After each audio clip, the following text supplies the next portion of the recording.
Bom, todos estão vendo minha tela aí? Deixa eu tirar esse aqui. Sim. Então tá ótimo. Bom, pessoal, então sejam bem-vindos aí a essa apresentação. Eu escolhi como tema de hoje falar um pouco sobre ciência de dados para vocês. Vou apresentar um pouquinho aí da história da inteligência artificial, um pouquinho sobre ciência de dados. Vou falar sobre os principais perfis profissionais da área. Vou tocar também na questão do salário, né, como é que está a remuneração dentro desse mercado. E depois eu termino a minha fala tratando as plataformas e vou apresentar aqui em 2 ou 3 slides uma plataforma que vem sendo desenvolvida aqui no Brasil. Tá? Como o professor Israel falou, eu sou um dos fundadores e também o coordenador do Laboratório de Computação Natural e Aprendizagem de Máquinas. Esse é um laboratório que está vinculado tanto à Escola de Engenharia quanto à FCI, porque ele é um laboratório que nasceu dentro do programa de pós-graduação em Engenharia Elétrica e Computação da UPM. E esse programa é um programa misto, no sentido de que ele pertence à FCI, mas também pertence à Escola de Engenharia. Tá? Se você for olhar um pouquinho sobre o nosso programa de pós-graduação, você vai ver que aproximadamente a metade do nosso corpo docente é da FCI e quase todo mundo trabalha com inteligência artificial, diferentes áreas da inteligência artificial. E a outra metade tem um foco mais em nanomateriais, nanotecnologia, engenharia elétrica e engenharia de telecomunicações. Tá? Então, a gente tem um programa aí, que é um programa híbrido com mestrado e doutorado. Eu convido vocês, assim que vocês estiverem terminando a graduação de vocês, quem tiver interesse numa formação um pouco mais profunda, uma formação com viés científico, passe lá, né, conheça o nosso programa e veja as linhas de pesquisa que nós temos. Eu também sou um dos cofundadores de uma startup chamada Axon Data Tecnologia Analítica Limitada, que está aí completando 4 anos de mercado agora. E já faz muitos anos que eu sou pesquisador e sou empreendedor também. Tá? Só falando rapidamente da minha história para quem não conhece. A minha formação mesmo é engenharia elétrica. Eu me formei em 96, terminei meu doutorado em 2001. Está bem próximo de eu completar 20 anos já de doutor. E comecei a empreender na área em 2006. Tá? De lá para cá, eu já fundei 3 startups de tecnologia, sempre com esse viés de trazer a ciência, trazer o estado da arte da ciência para o mercado. Tá? Então, esse é um pouquinho de quem eu sou e o que eu venho fazendo. Tá? A nossa agenda, eu vou começar falando sobre a história da IA. Eu fiz uma palestra recente no nosso ecossistema de inovação e empreendedorismo, InovaMac, na qual eu foquei exatamente esse primeiro item aqui da nossa agenda, que é a inteligência artificial, de onde ela vem, onde nós estamos hoje e para onde ela vai. Aqui eu faço um nano resumo, né, do que foi aquela palestra. Aí eu vou discutir com vocês um pouquinho das nomenclaturas, que hoje a gente encontra diferentes nomenclaturas aí pelo mercado e também dentro da academia, e muitas vezes a gente não sabe bem qual a diferença entre essas nomenclaturas. Vou falar de ciência de dados, falar de Big Data, talvez quebrar alguns tabus aqui sobre Big Data, sobre o que é Big Data de fato, né? Falo sobre as carreiras e, como eu disse, termino falando das plataformas. Então, essa é a nossa agenda. Bom, falando sobre a história, né, é muito interessante a gente perceber que a inteligência artificial ela já está aí há praticamente 70 anos, 60, 70 anos, que a inteligência artificial nasceu. Tá? Tivemos muitos conceitos, muitas propostas que foram ali no pré-pedra fundamental da área. Tá? A pedra fundamental da área é considerado o workshop de Dartmouth, que ocorreu em 1956, lá na Faculdade de Dartmouth, nos Estados Unidos. E esse workshop reuniu vários pesquisadores em inteligência artificial e é considerada a pedra fundamental da disciplina de inteligência artificial. Tá? Mas antes disso, nós tivemos vários acontecimentos, como a proposição das leis da robótica aí de Asimov, a introdução das redes neurais aí com o neurônio de McCulloch-Pitts, em 1943, o teste de Turing. Tá? O teste de Turing, eu acredito que todos vocês já ouviram falar, mas é aquele teste que propõe o seguinte: imagina que eu sou aqui um interlocutor, tá? Eu estou conversando com duas entidades distintas em duas salas separadas. Eu não sei com quem eu estou conversando. Em uma dessas salas eu tenho um computador inteligente, na outra sala eu tenho uma pessoa, um ser humano. Se eu não for capaz de distinguir quem é o ser humano e quem é o computador inteligente, então eu digo que este computador inteligente passou no teste de Turing. Tá? E eu sempre gosto de mencionar que é interessante observar isso, porque isso é exatamente o que se busca hoje com os chatbots, certo? Nós queremos desenvolver chatbots que consigam passar no teste de Turing, no sentido de não serem distinguíveis de um ser humano quando você conversa com eles, tá? Mas a gente sabe que ainda tem uma certa estrada para isso. Bom, ok. Aí nós tivemos, depois desse workshop, tivemos uma fase de euforia muito grande, muitas promessas. Na época se prometeu um General Problem Solver, né, um resolvedor universal de problemas, que era o GPS, né, não é exatamente esse GPS de hoje, que é o Goal Positioning System, mas um computador, né, uma solução computacional que fosse capaz de resolver todos os problemas. O que, obviamente, não foi entregue, assim como várias outras promessas feitas aí no início da área. Tá? Então, a dificuldade da área em entregar essas promessas promoveu muito descrédito. E esse descrédito levou ao que foi chamado de inverno da inteligência artificial. Tá? E esse inverno da inteligência artificial, que eu comento aqui com vocês no lado direito, ele foi muito consequência de uma ausência de poder computacional, né? Na época ali a computação estava nascendo, tá? Então a gente não tinha máquinas para fazer um processamento minimamente suficiente para o que se queria simular em termos de inteligência humana ou em termos de problemas que você queria resolver. Os problemas eram, aqui a gente tratava problemas de alta complexidade, aqui eu estou falando de complexidade computacional mesmo, né? Problemas NP completos, NP hard, muitos problemas a gente não conseguia sequer modelar, tá? E a gente também não tinha dado em abundância como a gente tem hoje, tá?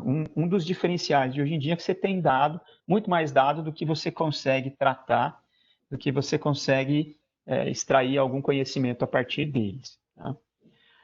Bom, na década de 80, meados da década de 80, nós tivemos um renascimento aí das redes neurais artificiais, o surgimento da inteligência computacional, do machine learning, vou falar sobre isso daqui um pouquinho.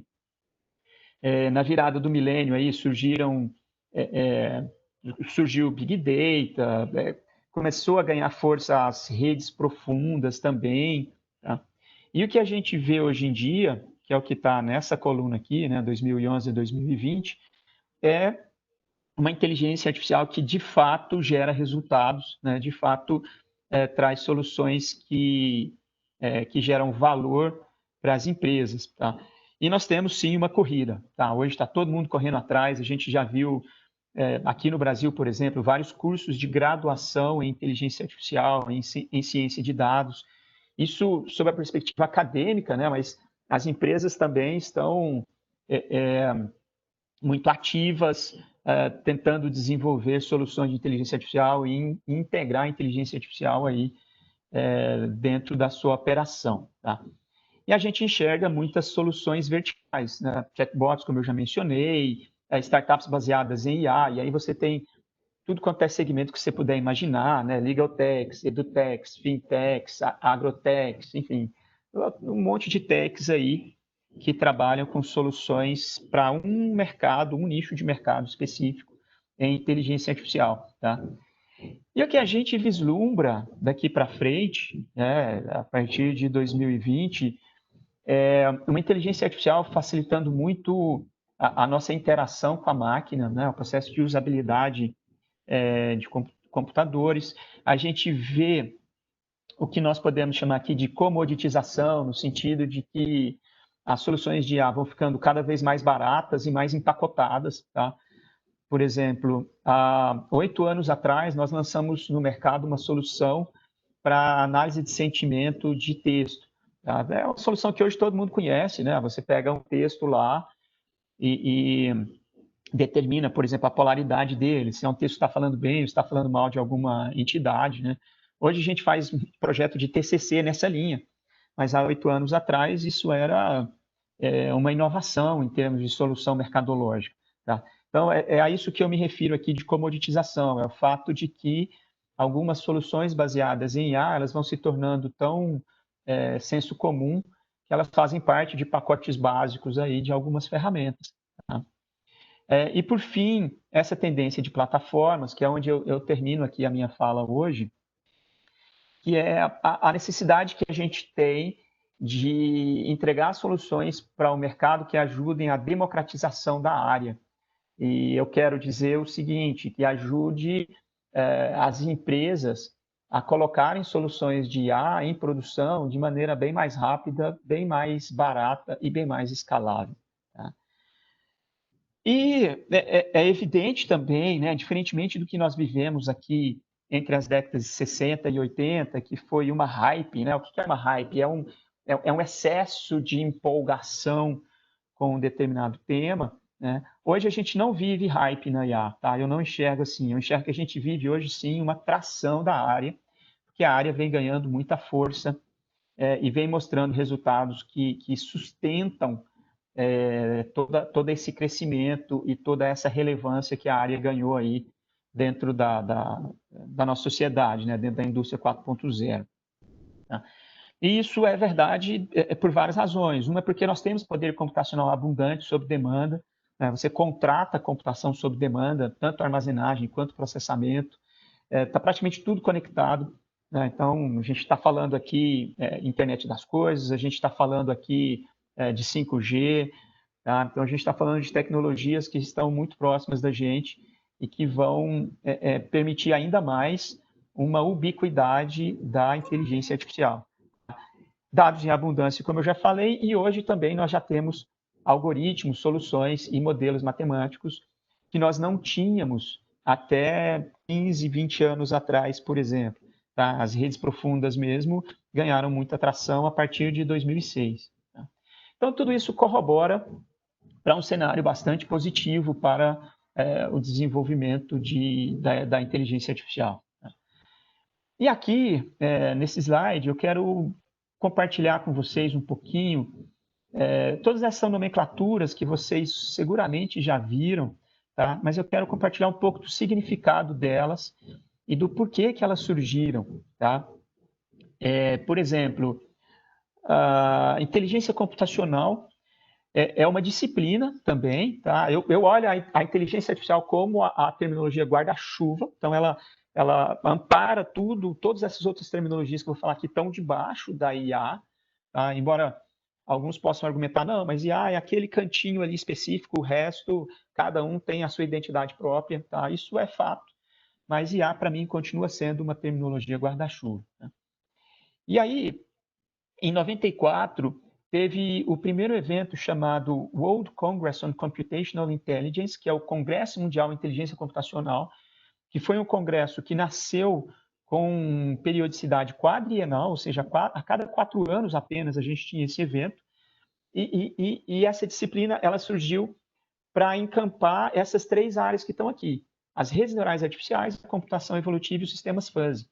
E por quê? Porque essas áreas elas se destacavam significativamente de algumas outras técnicas da IA que passaram a ser conhecidas como a IA clássica, como os métodos baseados em busca, alguns métodos heurísticos, os sistemas baseados em regras, os sistemas especialistas.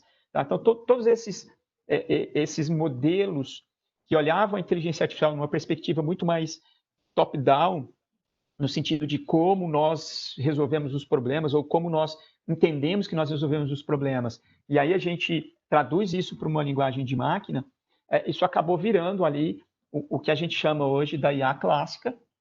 E essas outras técnicas aqui inspiradas nas redes neurais biológicas, inspiradas na teoria neodarwiniana da evolução e baseadas em raciocínio aproximado. Essas técnicas deram origem aí à inteligência computacional. E, coincidentemente, né, no mesmo ano, em 94, surgiu essa terminologia Machine Learning, tá? Com um livro com o mesmo título, né, Machine Learning, e ele veio principalmente tratar a aprendizagem a partir de dados. Tá? Então, enquanto, por exemplo, os sistemas fuzzy estão trabalhando aí com raciocínio aproximado, a computação evolutiva está inspirada na teoria da evolução, o machine learning ele veio muito da estatística, ele nasceu da estatística. Se você olhar as técnicas mais tradicionais de machine learning, elas praticamente todas vieram aí da estatística, tá? Árvores de decisão, os algoritmos bayesianos, né? Redes bayesianas, naive Bayes, tudo isso. Alguns algoritmos de agrupamento, praticamente todos eles vieram da estatística. Então, essa área emprestou da estatística várias técnicas, e trouxe também consigo o processo de extração de conhecimento a partir de dados, que deu origem aí ao KDD, né, ao Knowledge Discovery in Databases, e à mineração de dados também. Tá? Então, essas três áreas, Machine Learning, mineração de dados e KDD, elas estão intimamente relacionadas. Machine Learning trata mais das técnicas, e as outras duas, a mineração de dados e o KDD, tratam mais dos processos, tá? E as técnicas entram dentro dos processos para que a gente possa extrair aí conhecimento a partir dos dados. Okay? Bom, na virada do milênio, nós tivemos aí o surgimento dessa nomenclatura Big Data. Tá? Eu vou deixar o Big Data para um pouquinho mais para frente, que eu vou falar em mais detalhes sobre eles, com uma ilustração mais completa do que está aqui. Eu quero falar também dessa terminologia computação natural, que surgiu aí na virada do milênio.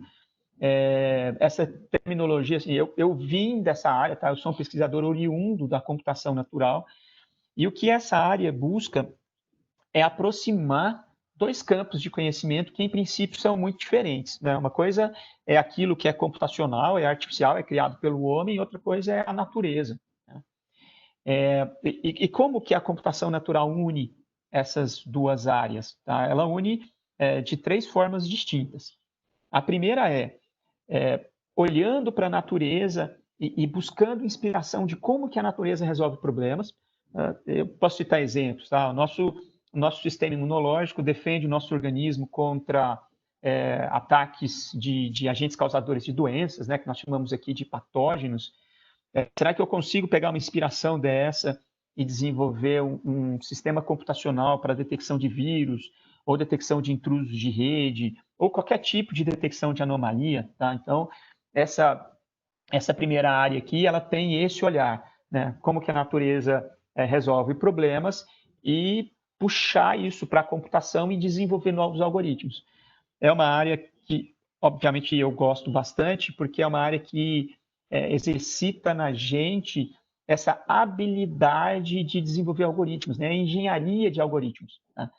E a gente, às vezes, passa muito tempo reproduzindo coisas que outras pessoas fizeram. Né? E aqui na engenharia de algoritmos, você aprende o processo básico, né, de como que eu olho para um determinado fenômeno e abstraio dele uma solução computacional para um problema qualquer. Tá? Então, essa aqui é a primeira área da computação natural. A segunda área, ela faz o contrário. A segunda área, ela usa a computação para a gente sintetizar formas e comportamentos naturais. Tá? Quando a gente está falando de síntese de formas naturais ou formas da natureza, a gente se refere, por exemplo, aos fractais, e aí nós estamos falando de árvores, plantas, superfícies, e esse tipo de técnica é muito usada na indústria de jogos, na indústria de animação comportamental. Tá? E temos a parte da síntese de comportamentos, que também é muito usada nessas mesmas áreas, né? Jogos, animação, porque aqui o objetivo é você simular computacionalmente o comportamento de grupos de animais, de insetos, enfim, de agentes de uma maneira geral, tá? E, por fim, nós temos aqui a busca por novas matérias-primas para computar, tá? Todo mundo sabe que a gente está chegando já no limite de miniaturização da tecnologia baseada em silício, que é essa tecnologia que a gente usa aqui nos nossos computadores, tá? Então, a questão que fica é, poxa, qual que vai ser a nova matéria-prima que vai ser usada para realizar a computação? Tá? Podem ser moléculas, podem ser íons, fótons, tá? Aí desenvolvendo computadores quânticos. Então, essa área aqui da computação com novas matérias-primas trata exatamente que tipo de substância pode ser usada aí para a gente computar, para construir hardware, tá? Bom, e aqui também na virada do milênio, essa terminologia Deep Learning foi introduzida dentro das redes neurais artificiais, tá? Bom, e aí por fim, né, como eu comentei anteriormente, de 2006 para cá, com alguns desenvolvimentos em Deep Learning, a área ganhou muita atração, tá? Com as Deep Leaf Nets, começou a ter muita aplicação na indústria, nós tivemos realmente um joelho aí na curva de desenvolvimento e adoção da inteligência artificial com a aprendizagem profunda, tá? E é muito interessante a gente observar que algumas sementes ali da aprendizagem profunda, elas vieram na década de 80, tá? Junto com várias outras técnicas e algoritmos que alavancaram a área de redes neurais, surgiram aqui também algumas sementes importantes das redes profundas, né? E aí você fala, poxa, ficou praticamente 2 décadas, né, para que essas técnicas pudessem, digamos assim, ganhar força, né, ganhar atração, tá? Bom, ok. Então, essa era só uma introdução geral, um pouco mais histórica aí para vocês. E agora, falando da inteligência artificial e das nomenclaturas, agora eu falo um pouco sobre ciência de dados, tá? Primeiro, é uma área multidisciplinar, tá? E se a gente for olhar o próprio nome, né, essa terminologia ciência de dados, também tem muita gente que não gosta muito dessa terminologia, mas ela concatena 2 palavras centrais, a palavra ciência e a palavra dado. Quando você fala ciência, você se refere principalmente ao método científico, ou seja, o conjunto de passos que você precisa, que vai da definição de uma hipótese até a validação dessa hipótese. E por que isso é importante no nosso contexto aqui de ciência de dados, de análise de dados e de inteligência artificial de uma maneira geral? Tá? Por que a IA é uma área tão científica? Porque a IA trabalha com muitas incertezas e muitos riscos, tá? Por exemplo, vamos supor que você trabalha para uma empresa, o seu gestor chegou lá e você é um desenvolvedor, tá? O seu gestor falou, olha, eu quero que você faça aqui para mim agora um sistema de controle para o meu estoque, ou um sistema de controle de entrada e saída dos meus colaboradores. Bom, essa é uma aplicação totalmente determinística, bem fechadinha ali. Você vai lá, digita, acessa banco, monta arquitetura, etc. Está tudo beleza, codificou, ali você já sabe o que você vai obter ao final do processo. Quando a gente está falando de inteligência artificial, quando a gente está falando de ciência de dados, a gente parte de hipóteses e geralmente a gente não tem o resultado a priori. Você precisa aplicar todo o método e chegar ao final e verificar se você validou ou não, tá? Então, por exemplo, se alguém, o seu gestor, fala para você assim, fala, olha, eu preciso que você construa aqui para mim uma aplicação que segmente os clientes da nossa empresa entre aqueles que têm alta probabilidade de deixar de ser meu cliente, tá? O que a gente chama de churn, né? E aqueles que não têm, tá? Então, o problema de classificação simples, né? Eu quero prever churn, certo? Você não consegue a priori dizer para o seu gestor, não, beleza, eu vou fazer, vai funcionar 100%, nós vamos detectar todo mundo que churn aqui, todo mundo que não vai ser churn. Você não pode fazer isso, porque você não tem essa certeza. Entende? Então, você parte de uma hipótese, você define uma hipótese, você constrói uma solução a partir de dados, e aí onde entra a segunda parte da terminologia ciência de dados, que são os dados propriamente ditos, tá? Você vai construir a partir dos dados, e aí você vai validar aquela hipótese. Você vai dizer para o seu gestor, olha, consegui, fiz aqui um sistema de predição, e eu te dou um nível de serviço em termos de acurácia preditiva de, por exemplo, 92%. Tá?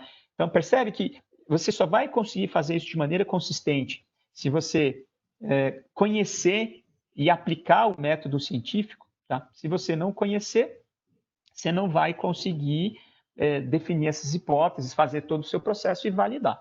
Tá?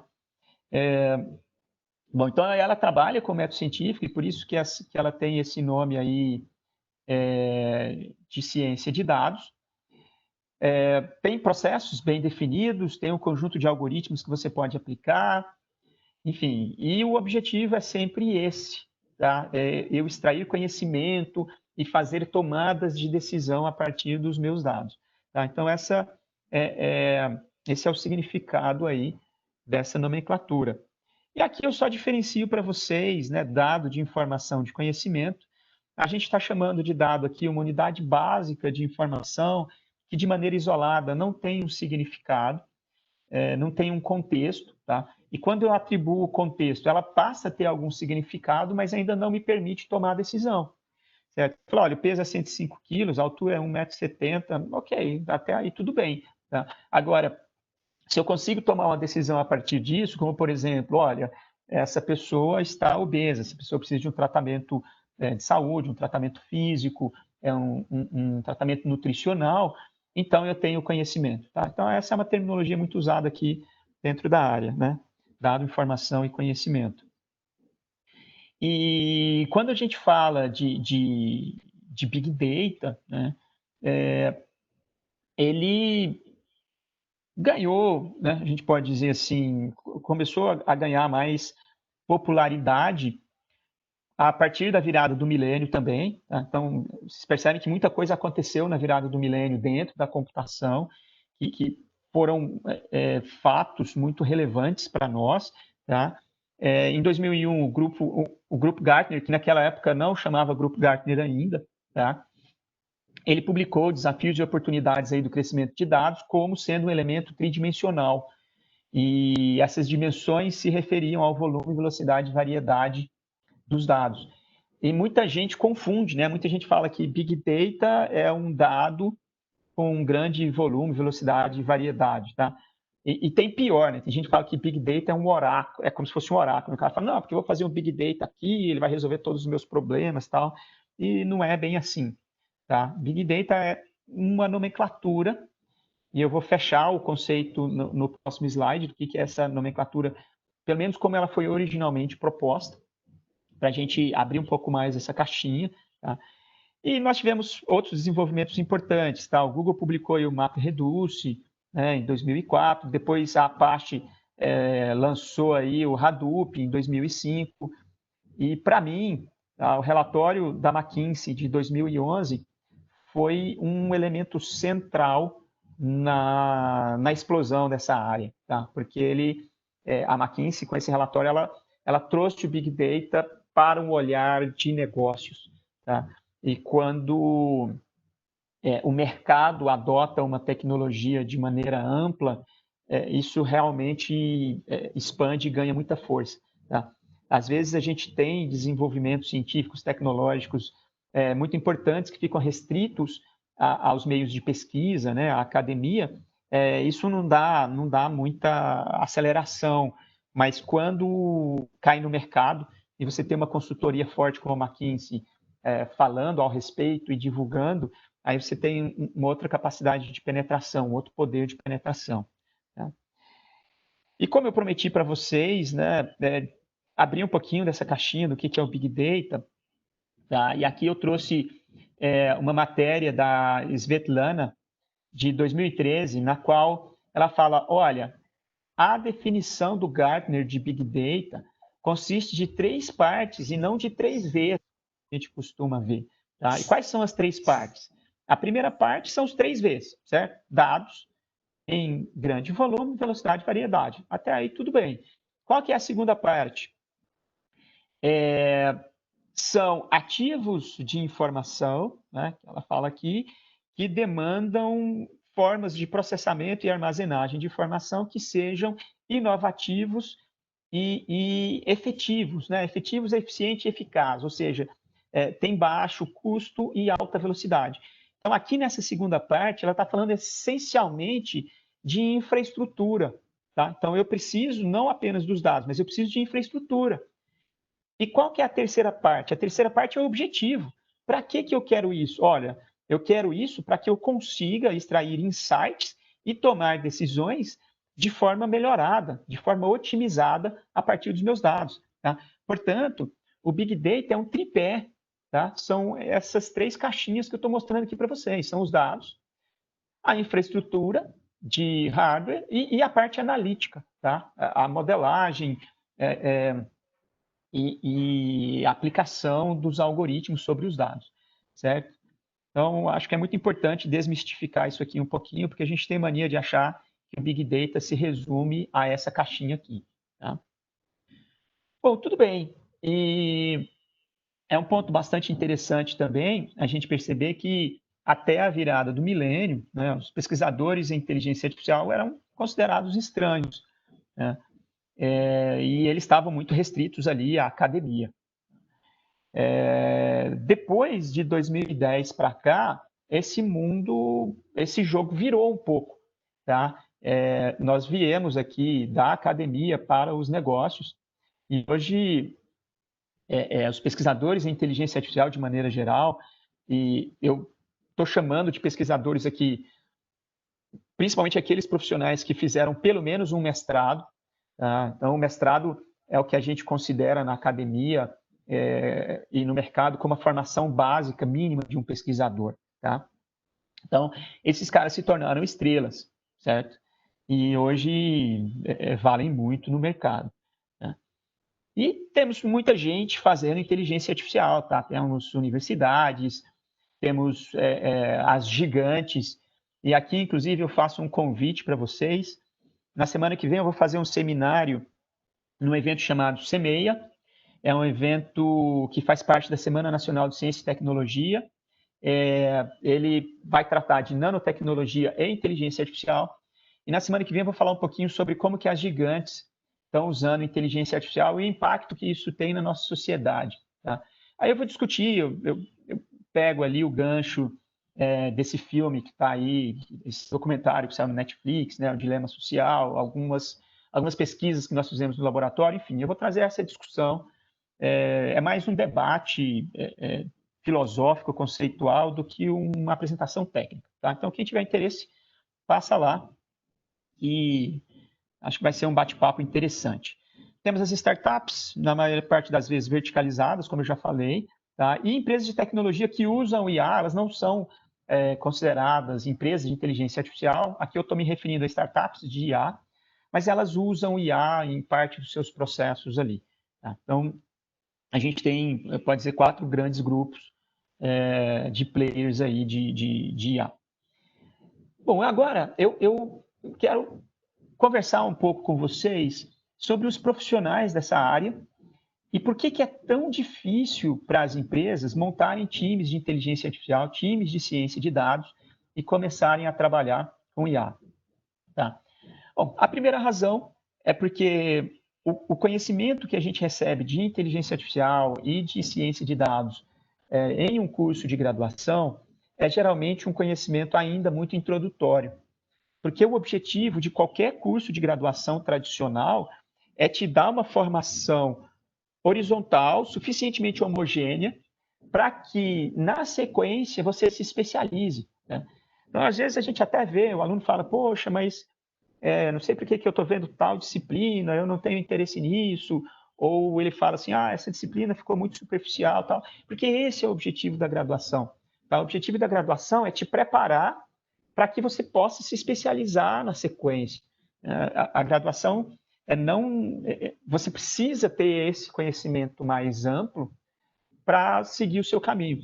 Eu costumo brincar que quanto mais você estuda, mais divertido fica estudar, porque mais você vai convergindo para aquilo que te agrada, para aquilo que você gosta e para aquilo que você sente que você tem boas habilidades de trabalhar com o tema. Tá? Então, o mestrado é mais divertido, não é mais fácil, tá? É mais difícil, mas é mais divertido que a graduação nesse sentido, doutorado. E o pós-doutorado é melhor ainda, porque você nem tem que defender uma tese, né? Você faz a pesquisa ali junto com o seu supervisor, e é muito mais uma parceria do que realmente uma relação de orientação, como você tem nos outros estágios, né? No TCC, no mestrado, no doutorado. Mas, enfim, o ponto é, nós precisamos das hard skills, e aqui eu estou chamando as hard skills das skills técnicas, das skills científicas, tá? É o conhecimento profundo que te permite desenvolver a solução. Mas você também precisa das soft skills, né? Eu vou mostrar isso aqui no próximo slide. Você precisa ser capaz de apresentar, de escrever, de interagir, de liderar, de negociar, porque o time ele é naturalmente multidisciplinar, tá? Ele precisa ser multidisciplinar. Tem muitos riscos e incertezas e, portanto, custa caro. Tá? Custa caro você desenvolver essas soluções, você montar esses times. E o último aspecto muito interessante é que, embora a gente tenha um pool de algoritmos que a gente pode aplicar em diferentes contextos, esses algoritmos, eles são... as soluções desenvolvidas são únicas, tá? Então, isso é um outro aspecto que faz com que seja tão difícil e caro montar esses times aqui de IA e ciência de dados, tá? Bom, falando um pouco mais sobre o perfil e já entrando nos diferentes perfis que existem aqui na área, né, eu estou colocando como hard skills essas habilidades, esses conhecimentos na área de matemática, estatística e computação. E aí a gente está falando, né, de modelagem estatística, probabilidade, programação matemática, redes neurais, sob perspectiva de computação, engenharia de software, banco de dados, né, processamento paralelo distribuído, enfim, tudo isso aqui. E nas soft skills, como eu já mencionei, né, essas habilidades realmente da gente poder trabalhar em equipe, liderar, comunicar. E tem esse aspecto aqui, é um aspecto bastante interessante também, que a área de ciência de dados, ela precisa comunicar muito bem com a área de negócios, porque no fim do dia você quer resolver um problema de negócios da empresa, tá? Então não adianta nada você ter tudo isso aqui muito sólido e não conseguir dialogar com a área de negócios para entregar uma solução que gere valor para a sua empresa, tá? E gerar valor para as empresas significa, na maioria das vezes, uma de duas coisas. Pelo menos uma de duas coisas, né? Reduzir custo ou aumentar a receita, tá? Ou aumentar a receita, ok? Tudo bem. Então, o que acontece, né? Logo no nascimento dessa área, porque, veja, a área ela tem décadas de existência, tá? Só que a nomenclatura é muito mais jovem, né? A nomenclatura, 10 anos, um pouco mais de 10 anos aí que a gente usa essa terminologia ciência de dados. No início, todo mundo era cientista de dados, tá? Aí, com o tempo, a gente começou a perceber, falar, olha, peraí, né? Tem perfis, tem uma certa especialização aqui dentro e a gente pode separar esses perfis. Aí surgiram, por exemplo, o analista de negócios. Tá? Esse é o cara que ele tem que conhecer da ciência de dados, ele tem que conhecer o processo analítico, ele tem que conhecer as ferramentas analíticas, ele tem que conhecer os paradigmas de aprendizagem, porque ele tem que ser capaz de olhar para o negócio da empresa e dizer, olha, com esses dados a gente consegue, por exemplo, identificar o perfil dos seus clientes, identificar o perfil dos seus funcionários, tomar decisões a partir dos dados, tá?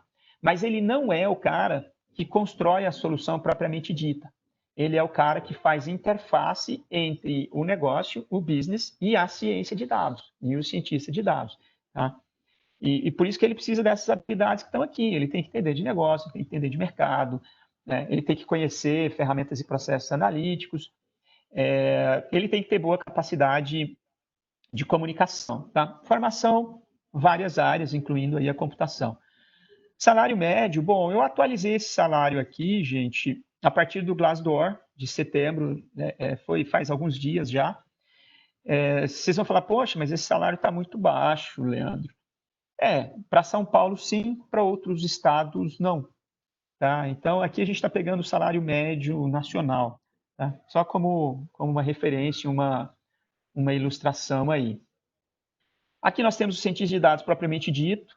Esse é o cara que codifica os algoritmos, testa, valida, ele vai pegar as hipóteses levantadas pelo analista de negócios, vai trazer isso, ele vai projetar, ele vai construir as soluções, e, portanto, é um cara de programação, né? É um cara de coding aí, ok? Geralmente, ele é um profissional da computação, da engenharia aí, ou da matemática, estatística, tá? Economia. Eu tive bons alunos economistas, tá? Tive excelentes alunos economistas, excelentes cientistas de dados, e o salário médio está em torno de R$ 7.000, ok?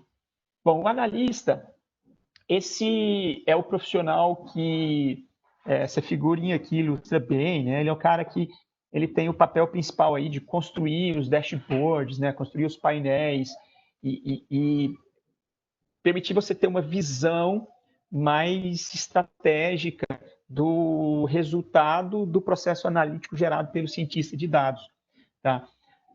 Então é o cara que tem que conhecer aí softwares de manipulação e visualização, né? Tableau, Metabase, Power BI, obviamente Excel, tá?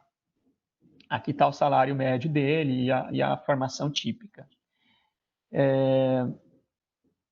E, por fim, antes de chegar no gestor da área, né, eu quero falar sobre engenheiro de dados. Esse cara é um profissional extremamente importante, assim como os outros, é claro, né? Porque ele que é o responsável por preparar os dados para o cientista.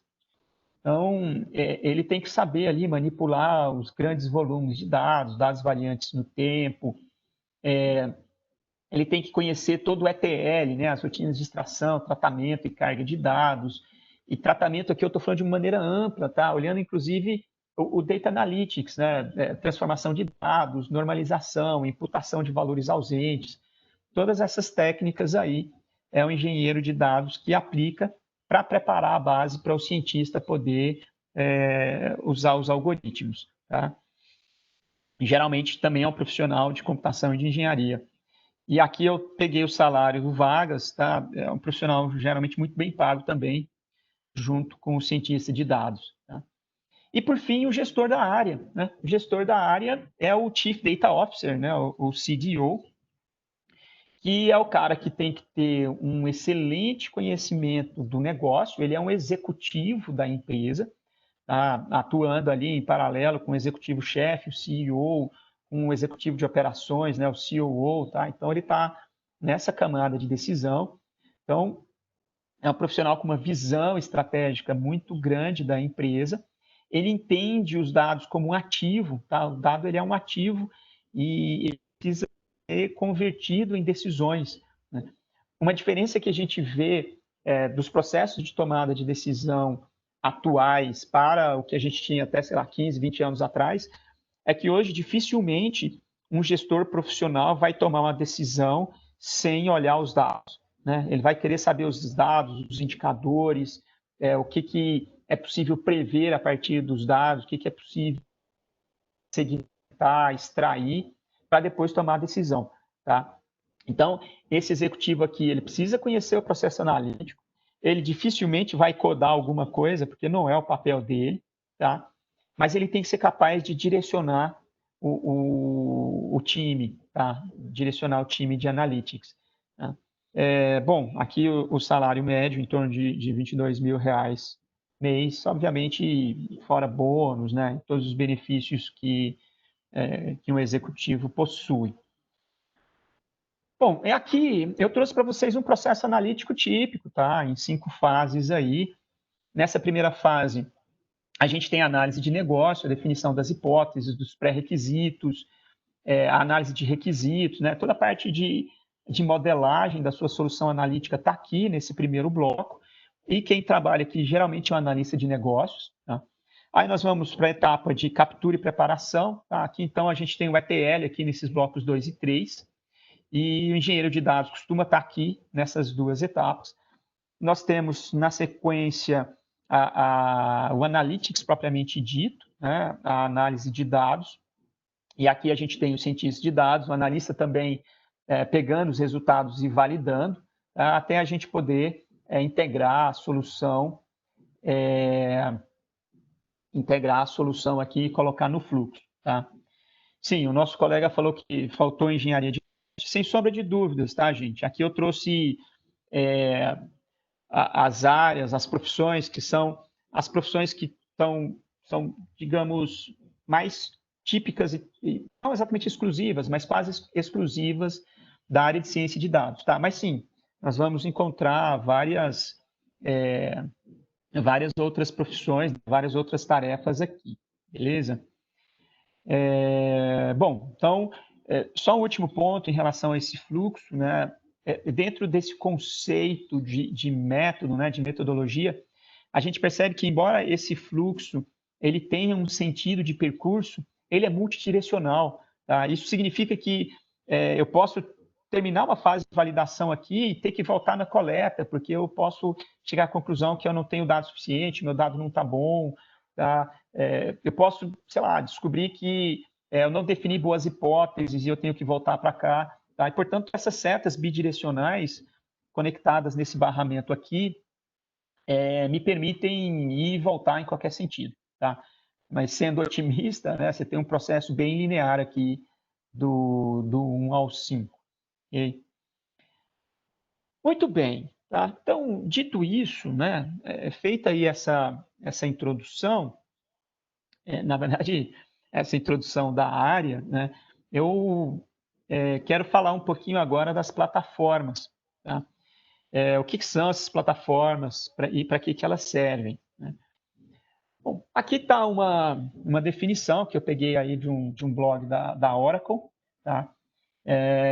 Eu fiz alguns ajustes, não está exatamente como está lá, mas uma plataforma de ciência de dados, uma plataforma de machine learning, é um software, tá? Dentro do qual você faz uma grande quantidade de tarefas associadas à ciência de dados. E por quê? Né? Porque, como a gente viu, o fluxo tem 5 blocos. Né? A gente tem 5 blocos aqui nesse fluxo. E quem conhece, quem já trabalha na área, quem já viu alguma coisa, sabe que hoje nós temos uma parafernália de frameworks, de tecnologias que você pode usar aqui dentro. Tá? Você pode usar Python, você pode usar R, você pode usar MATLAB, matemática, C, C++. Cara, você pode usar um monte de coisa. E aqui eu estou falando só de linguagem de programação por enquanto. Né? Aí você pode falar de Spark para processamento paralelo distribuído, aí você vai falar de TensorFlow, você vai falar de Keras, você vai falar de NLTK, cara, é um monte de coisa. E um dos objetivos das plataformas é exatamente integrar várias dessas tecnologias para que o trabalho do analista de dados, do cientista de dados, seja simplificado. Tá? Ao ponto de você não precisar, em alguns casos, de um cientista de dados para usar a plataforma. Se a pessoa conhecer o processo, se ele for, por exemplo, um analista de dados, ou o próprio Chief Data Officer, né, o próprio executivo, com a plataforma, pode fazer muita coisa, porque a plataforma encapsula essas tecnologias, facilitando o trabalho aí do profissional. Tá? E é o que eu estou dizendo aqui, certo? O objetivo dessas plataformas é subir o nível de desenvolvimento de solução. Tá? Você trabalhar mais no baixo nível, tendo que codar tudo, integrar tudo, não. Já tem um monte de coisa pré-pronta ali e você vai construir os fluxos e chegar nos resultados que você quer de maneira mais rápida, tá? Mais escalável. Benefícios muitos. Tá? Nós temos plataformas que são exclusivas de algumas clouds, né? O AWS tem, o Azure tem, praticamente todas as grandes nuvens públicas hoje, já tem ali as plataformas de Data Analytics incorporadas, que quando você consome a nuvem, você pode montar suas aplicações lá. Mas isso te amarra àquela nuvem. Tá? Então, é importante você ter uma plataforma que seja multi-cloud. Tá? É importante que a sua plataforma permita fazer processamento de alto desempenho, né? Sem você precisar ficar codando essas coisas todas, usando frameworks. Tá? Permitir você trabalhar com dados estruturados e não estruturados, diferentes tipos de dados, dados de múltiplas fontes, de múltiplos bancos, tá? Incorporar todo aquele fluxo analítico que eu mostrei, né? Desde a captura lá, todo o ETL, até os algoritmos, a validação e a integração via APIs ou via... você põe lá no seu output as bases de dados de saída, tá? Interface intuitiva. Algumas plataformas elas dispensam codificação, tá? Você não precisa codificar, tá tudo componentizado, você coloca os componentes, conecta os componentes e usa. Ter soluções nativas prontas, permitir você customizar soluções e colocar lá dentro. E, muito importante também, oferecer para vocês o processo de parametrização e seleção de modelos. Por quê? Porque um dos desafios, um dos aspectos que mais toma tempo na ciência de dados é você escolher o parâmetro mais adequado ali do modelo, do algoritmo que você quer usar, definir a arquitetura, né? Qual arquitetura de rede eu uso, quantas camadas, qual tipo de camada, quantos neurônios em cada camada, que tipo de neurônio, cara, tem bastante coisa. Por isso que o método científico é tão importante, né? Porque você tem que saber fazer isso de maneira consistente e estruturada, senão você não chega no resultado que você quer. Né? Então, se você tiver... Desculpa. Então, se você tiver uma plataforma que te permite selecionar automaticamente os modelos e parametrizá-los, você tem um ganho muito grande aí de tempo. Tá? E como é que está esse cenário? Né? Essa figurinha aqui eu peguei do Matt Turk, né? Aquele slide anterior. Isso aqui é só para a gente ter uma ideia de como é que está esse ecossistema, né, de analytics e inteligência artificial. Aqui está falando de aplicações, marketing, no sistema jurídico, em pessoas, no setor educacional, setor imobiliário, governo, etc. E aqui, ó, ele está falando um pouco de plataformas, que é onde eu quero dar um zoom para a gente falar um pouquinho a respeito. Tá? Mas, obviamente, essa aqui é uma figura, por mais que ela pareça muito populada de soluções, ela ainda é muito incompleta. Né? Ela tem uma fração do que existe aí no mercado e, obviamente, ela tem as ferramentas de maior destaque. Tá? Então, quando a gente está falando aqui de plataforma de ciência de dados e aprendizagem de máquina, a gente tem alguns players muito conhecidos, o RapidMiner, Kinaime, H2O, DataRobot, tá? Todas são empresas bastante grandes já, que oferecem esse tipo de solução para a gente. Né? E aqui, como eu comentei, né, ela também está colocando as soluções da Azure, da Amazon, tá? Da IBM e assim sucessivamente, certo? Então a gente vê realmente um portfólio bastante interessante, bastante rico aí de plataformas no mercado. Tá? Comentei com vocês anteriormente, essa tarefa de desenvolver e implantar soluções de ciência de dados e aprendizagem de máquinas, machine learning, é um esforço multidisciplinar. E a maior parte das empresas não consegue, né? A maior parte está aqui, ela conhece o mercado dela, às vezes ela conhece seus processos, sistemas, mas ela não tem lá de dados, ela não tem uma equipe capaz de programar esse tipo de solução, e nem a equipe vai fazer a integração, né? Entender o problema de negócio e colocar a inteligência artificial, colocar o Data Analytics lá em operação. Tá? E essa é a oferta das plataformas. Tá? As plataformas elas visam exatamente gaps aqui que existem no mercado. Isso reduz custo, reduz tempo de desenvolvimento, tá? E aumenta a eficiência. E aqui eu fecho com 3 slidezinhos falando de uma plataforma que vem sendo desenvolvida no Brasil, chamada Soma, que tem exatamente esse objetivo. Tá? É um conceito de programação baseado em fluxo. Esse aqui é um ambiente de desenvolvimento chamado Soma Studio. Nós temos um canvas. Dentro desse canvas, a gente tem componentes pré-construídos, que são essas caixinhas azuis aqui, e alguns componentes que são componentes customizados. Né? Você pode construir um componente para a sua própria aplicação. Né? Aqui eu estou mostrando um ambiente de desenvolvimento em Python, incorporar isso dentro do seu fluxo. Então, você recebe dado e entrega dado processado na saída para uma tomada de decisão mais estratégica. Tá? Então, tudo isso você pode ter com uma plataforma de data science, tá? Facilitando aí o seu trabalho. E aqui, como eu mencionei, né, você reduz tempo, você reduz custo e você aumenta a assertividade. É uma visão 360 graus aí da ciência de dados e da aprendizagem de máquinas, tá? Podendo trabalhar tanto no back quanto no front. Aí, né, soluções para classificação, análise de sentimento, geração de leads, comportamento, detecção de anomalias, enfim, um conjunto de aplicações pré-construídas ou facilmente construíveis a partir dos componentes da plataforma. Então, essa é a proposta aí que a gente tem.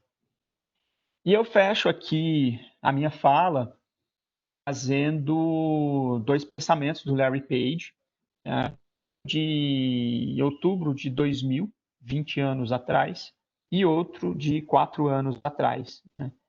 Há 20 anos atrás, o Google estava nascendo, tá? Era muito pequenininho ainda, mas já era uma empresa relevante. E ele comentava naquela época, né? A inteligência artificial será a última versão do Google. E nós não estamos sequer perto de conseguir isso ainda. Né? Entretanto, a gente pode chegar cada vez mais perto disso, e é nisso que nós estamos trabalhando. Tá? Então, há 20 anos atrás, com a empresa com pouquíssimos anos de vida, eles já estavam trabalhando para ser uma empresa de inteligência artificial. E o que ele, 4 anos atrás, olha, o melhor e as melhores ferramentas de IA do mundo há anos.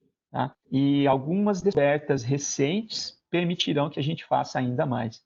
Nós vamos nos mover de um mundo que é essencialmente um mundo mobile para um mundo que é um mundo baseado na inteligência artificial. Tá?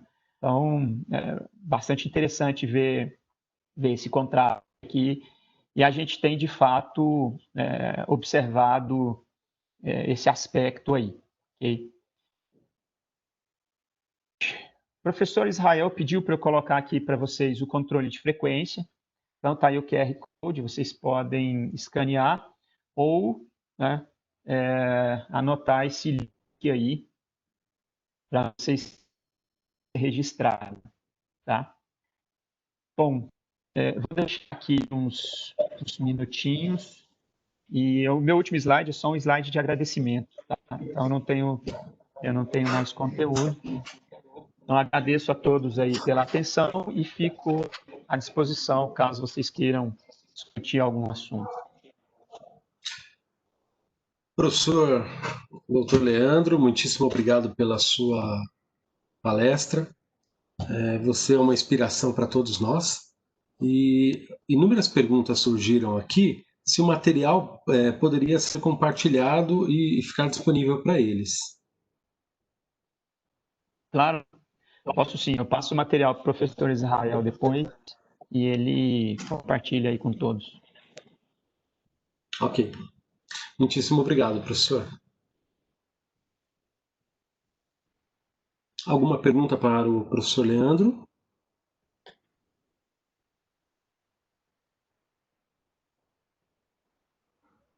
Professor, se tiver alguém interessado em conhecer o seu laboratório e fazer parte lá como voluntário, já desenvolveu uma iniciação científica ou participar colaborativamente, como é que ele faz, professor?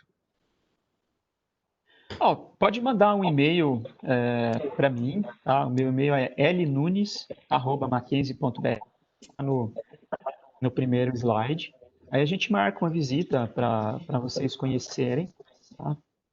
E a gente tem tido vários alunos da graduação, alguns estão fazendo estágio com a gente na startup, alguns estão fazendo iniciação tecnológica, eu estou com dois bolsistas de IT, alguns alunos estão fazendo TCC também, né? Para esse semestre, assim, eu já estou bastante cheio de alunos, tá? Então eu não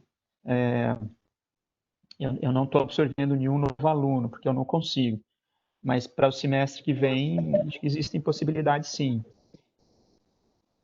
O Igor está perguntando se existe algum pré-requisito para se voluntariar. Olha, na verdade, assim, para mim, o mais importante sempre foi o interesse em realmente participar, se envolver, engajar nas pesquisas, ter o entendimento que a inteligência artificial ela é bonita, ela é muito atraente, mas ela não é tão simples assim. Tá? Então, ela vai requerer muita dedicação, vai requerer bastante estudo, se enrolam mesmo. Fala, puxa vida, isso aqui ficou difícil agora, tá? Mas essa é uma das belezas da IA. Né? É o desafio de você conseguir resolver problemas cada vez mais complexos. Tá?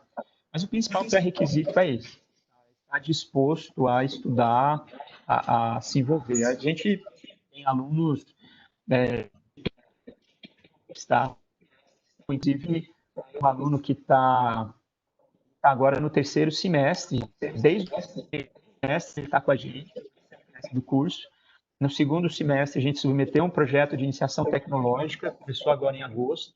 E eu tenho alunos também do sexto, sétimo semestre de SI, de ciência da computação. Então, tendo vontade de trabalhar, de estudar, vamos em frente. A Bárbara está perguntando se tem alguma dica assim, para trabalhar nessa área, né, no início da carreira. Dica em que sentido, Bárbara? Fala em termos de conhecimento que você precisa ter, em que sentido você quer saber? E o André Felipe está perguntando como é que ele pode ter acesso à Soma, a plataforma Soma. Olha, para a Soma, você pode mandar um e-mail. Se você tiver interesse em conhecer, a gente pode criar um usuário para você e te dar um material básico, assim, um roteiro básico de como usar a plataforma, para que você possa usar, né? Possa começar a brincar com ela. Tá? Então, manda um e-mail também e a gente cadastra você lá. Mas falando sobre a pergunta da Bárbara, tá? Sobre dica, para mim, assim, acho que um aspecto importante, isso vale não só para IA, não só para ciência de dados, para qualquer área de conhecimento, é você é um pouco de autoconhecimento, mas em que sentido, né? Você entender, falar, poxa, o que que eu realmente gosto de fazer dentro da computação, o que que eu faço bem e aonde eu quero me desenvolver. Tá? E isso até Uhum. que eu mostrei duas coisas aqui para vocês, eu enfoquei. Uma são carreiras possíveis, tá? Então, posso trabalhar mais com análise, né? Que é quase um analista de PI, é quase a mesma coisa, tá? Um analista de dados. Posso fazer a parte de negócios, né? Geralmente o pessoal de sistemas de informação gosta mais da análise de negócios. Ou eu quero ser um cientista de dados mesmo, né? Vou pegar a parte mais dura da codificação, dos algoritmos e quero me especializar nisso, tá? Se, isso parece relevância, mas isso é muito importante, porque às vezes a gente fica batendo cabeça, tá? E eu tenho visto grupos de biólogos, grupos de profissionais do direito, né, alunos de direito que estão fazendo cursos de Python, de R, para virar cientistas de dados. E eu acho super válido, mas ao mesmo tempo, numa reflexão, eu me pergunto se esse é o caminho. né? Porque é a mesma coisa que você falar, a gente está no momento de pandemia agora, todo mundo vai virar profissional da saúde para resolver o problema. Não, não é isso. Não é porque a gente tem um movimento grande de inteligência artificial, de ciência de dados, que agora todo mundo vai virar cientista de dados. Não é isso. Tem várias carreiras que correm em paralelo, são tão importantes quanto os cientistas de dados, que não vão exigir de você habilidades e conhecimentos de programação que são mais típicos dos profissionais de computação mesmo. Tá? Então, eu acho que ter essa percepção, essa maturidade é muito importante. E eu falei também das plataformas, porque a plataforma vai te permitir fazer muita coisa sem você precisar ficar codando tudo que você quer testar. Certo? Então, eu acho que essa reflexão, esse olhar para dentro de você, né, do seu profissional, o caminho que você quer seguir, é muito importante. E quão atrelado à profundidade, ao conhecimento matemático, ou à profundidade do conhecimento matemático, é necessária para essa área de analista de dados? Quanto se deve saber de matemática? Porque tem uma pergunta aqui a respeito de estatística, e aí eu amplio, né? Quanto de matemática no sentido de álgebra linear, geometria analítica, entre outros aí, aspectos? Sim, sim. Pois é, então, da mesma forma, né, vai depender muito de qual desses papéis você quer desempenhar. Tá? O cientista de dados, propriamente dito, ele é aquele profissional que vai ter que ter mais profundidade nos métodos matemáticos, probabilidade, estatística, álgebra linear e na parte de programação. Tá? Então, esse é o perfil mais do cientista de dados. O analista de dados, ele não precisa ter tanto conhecimento assim da parte matemática. Tá? Já o engenheiro de dados é um cara que tem que ser muito bom de banco de dados. Muitas vezes ele trabalha também na preparação das bases, ele também precisa ter um certo conhecimento da área de matemática, estatística, para poder fazer, porque tem uma parte descritiva dos dados que geralmente um engenheiro faz. O cientista pode fazer também, mas muitas vezes o engenheiro faz, às vezes o analista de negócios faz também. Tá? Então, assim, depende muito de qual caminho você quer seguir dentro da área. Lembrando que todas são importantes, né? A área está cada vez mais fragmentada. Tá? Porque se descobriu no começo, aquele quadro que eu mostrei lá das hard skills, das soft skills, aquele era o perfil do cientista de dados ideal. A gente brinca que é um unicórnio, né? O cara não existe, é um a cada, sei lá, 50 milhões. Então você segmenta os perfis para que você tenha um time que em conjunto te entregue o que você precisa. Entendi. Professor, eu acho que por mim é isso. Só se alguém tiver mais alguma pergunta, suas considerações finais, se tiver. E, novamente, parabéns pelo seu dia, parabéns pela sua profissão. Muitíssimo obrigado por inspirar a todos nós e compartilhar os seus conhecimentos conosco. Opa, eu que agradeço aí pela oportunidade, parabenizo também você, professor Israel. Se a gente tiver mais algum professor aí na plateia, parabéns para vocês aí também. Obrigado. E obrigado, alunos, porque nós só somos professores porque vocês estão aí, alunos, né? Então, obrigado aí pelo tempo de vocês.